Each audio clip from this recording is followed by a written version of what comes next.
ताबडतोब पाण्याचा प्रश्न मार्गी लावला नाही तरी आंदोलन सोडणार नाही आता देखील।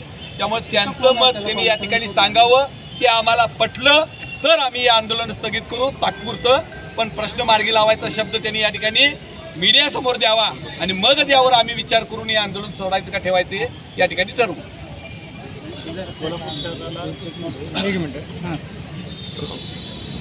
कोल्हापूर शहराला कामावाडी थेट पाईपलाईनमधून पाणी सप्लाय होतो, त्या 3 पंपाद्वारे पाणी सप्लाय होतो आणि एक स्टँड बाय असतो। आता सद्यस्थितीला आजच्या घडीला 2 पंप चालू आहेत आणि 2 पंप बंद आहे। तिसरा पण चालू करायचा आटोकाट प्रयत्न प्रशासनामार्फत चालू होता।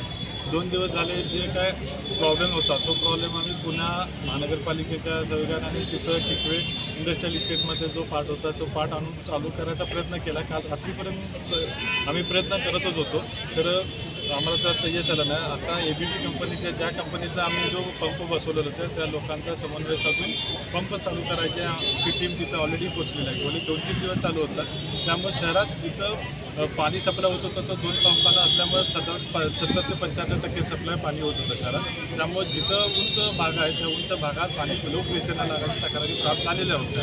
त्या अनुषंगाने काल पण आम्हाला प्रॉब्लेम असा जाणवल्यामुळे आम्ही टँकरची व्यवस्था करण्यात आलेली होती प्रशासनामार्फत। 28 टँकरमार्फत कळंबा फिल्टर हाऊस व बावडा फिल्टर हाऊसमधून आम्ही पाणी जिथं जिथं कमी आहे तिथं आम्ही पाणी सप्लाय सुरू केलेलं आहे आणि करत पण आता आजही आमचा पाणी सप्लाय चालू आहे। आज जिथे हे आंदोलन झालेलं होतं हा उंचाचा शहराचा उंचाचा भाग असल्यामुळे पाणी थोडंसं कमी प्रेशर लागून तक्रारी होती, तरी आज आम्ही प्रशासनामार्फत जे कोल्हापुरात 5 वॉर्ड आहेत त्यात AB वॉर्डचं पाणी सप्लाय चालू केलेलं आहे। A वॉर्डचं पाणी सप्लाय सकाळपासून बंद केलेलं आहे। AB आणि CD वॉर्डचं रेग्युलर पाणी सप्लाय आमचा आता सद्यस्थितीला चालू आहे। आता आजपासून जोपर्यंत पंप चालू होत आहे तोपर्यंत CD वॉर्डचा रेग्युलर सप्लाय चालू होणार। AB वॉर्ड आणि E वॉर्डला अल्टरनेट डे आम्ही चालू करायचा निर्णय घेतलेला आहे, त्यामुळे आज AB वॉर्डला पूर्णपणे आम्ही पाणी सप्लाय चालू करतो। आज या घडीला आता चर्चा सकाळी सभेत केलेली होती, तर आम्ही पाण्याचे जे टँकर्स आहेत औत भरायला आणि हे द्यायला म्हणजे लोकांच्या गलीत जिथं उंच भागात पाणी नाही तिथं उंच भागात पाणी द्यायला आम्ही आता टँकर अर्धा तासात इथं पोच करतो आहोत।